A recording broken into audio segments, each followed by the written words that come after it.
are you so... Ah! What? I'm hearing you in the other room, and I'm like, why are you such a nerd? Hello y'all and welcome back to my channel. Today we're going to be doing a video that I've been thinking about doing for a while, but had never had the courage or the willingness to do so for obvious reasons. But we are going to be delving back into the archives of Soraya's makeup history, and I'm going to be showing y'all how I used to do my makeup. Now there's a myriad of ways in which I did my makeup, in which my makeup has evolved. Today we're specifically going back in time, circa around 2008, 2011. At this point I was sort of a mixture of emo, goth, just kind of insert angsty teenager here. I'm just gonna go through in a hopefully somewhat comedic fashion on how I used to leave the house. And then we're gonna take a foundation shade that is at least 2, preferably 3 to 4 shades too light for your skin tone, because in goth, being pasty is the thing. Although this foundation color is what I do look like some time of the year, because now it's too light. Let's see how horrific this is. You want your foundation to be as full coverage and matte as possible. Personally, I was a very big fan of the Makeup Forever Matte Plus something, insert discontinued foundation here. That stuff was matte. That stuff was full coverage. That stuff sucked out the hydration in my face, but it was okay because I had that matte vampiric perfection. Or at least 18-year-old me thought I did. No radiance, no light, no nothing. I want myself to look like a creature of the darkness who has never seen the light of day or a proper skincare routine. Because when you are a vampire, your skin is perfect, you are immortal, and you don't have to worry about damaging UV rays from the sun. Yes, we are looking pasty and cakey. And in the good thought of things, my face was nice enough to provide a very classic pimple for which to make this look authentic and complete. Now that I've essentially turned the upper half of my face into an albino, it's time to turn them peepers dark and mysterious. And taking the Marc Jacobs 208 The Vamp Style Icon No. 7 eyeshadow palette, which my reasoning being, you take red, green, brown, and black, that equals dead. So, with no rhyme or reason, we will start with the red. Vampire, you have absolutely no blood in your body, but I need the peepers to look as if they have got a well's worth of blood within them. This is a shimmer shade. It doesn't matter. I was getting my sexy on. Mattes are for mortals. I'm gonna go as high up as I possibly can, because the higher up you are, the farther away from Earth you are, and that is where humans dwell. We've never heard of blending because we're doing our eyeshadow the same way that we did it in 1702. I wish to appear as though I have literally waited up all night outside of Hot Topic waiting for Nightmare Before Christmas merchandise to release. Eyelid crease and brow bone are all one and the same. We are a symphony of dysfunctional coordination. Using the same brush, because I literally probably only had 2, maybe 3 brushes, we're gonna take the green and we're gonna add the green to the red, because in my mind that translates to dead. And this is not so much as crease work as it is going in a patting motion until I look like I've been knocked out by a Transylvanian heavyweight champion. Blending doesn't matter, just deposit the color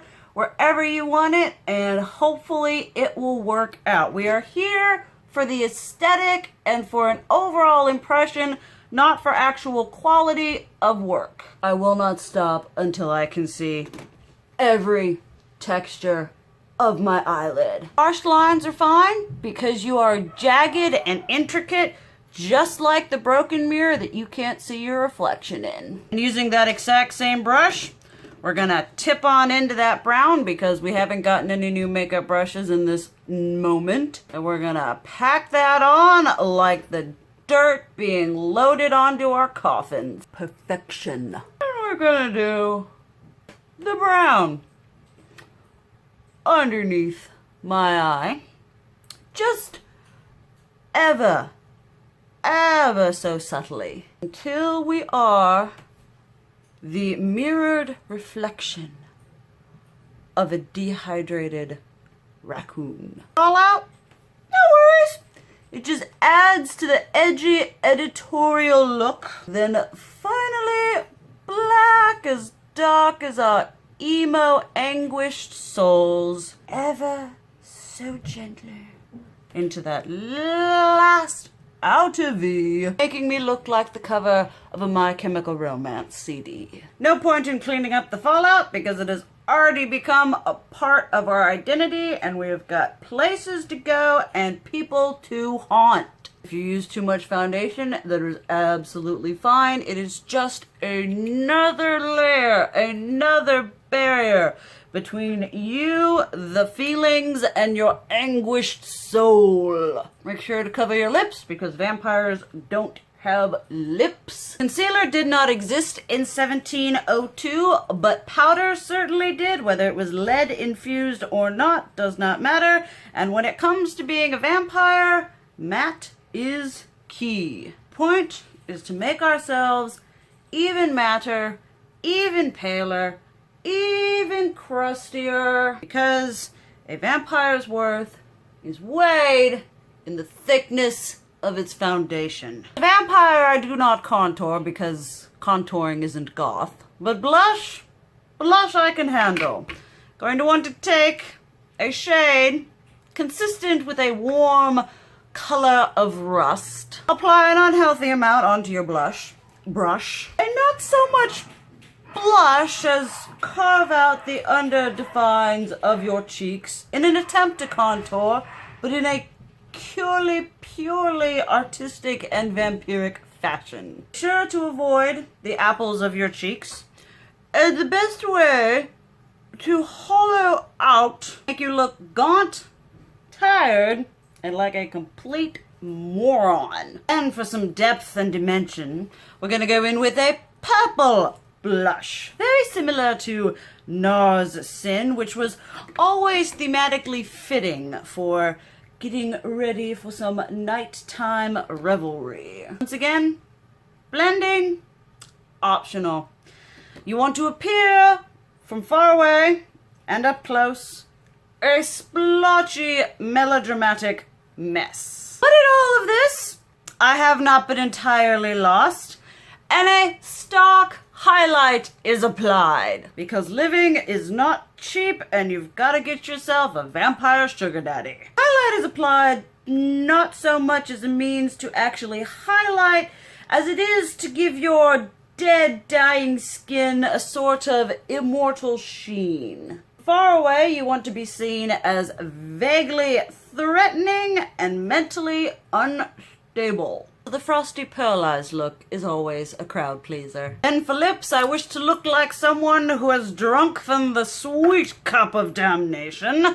So we go in with a deep, rich blood red, like the blood of our enemies and from the men whose blood we have sucked to keep our youthful beauty. It's not so much important to keep a precise outline of your lips as it is to just sort of give yourself the illusion of lips. But remember, Vlad Tepes the Impaler has no time for basic vampire women. I've emerged from my tomb victorious, but not all is complete.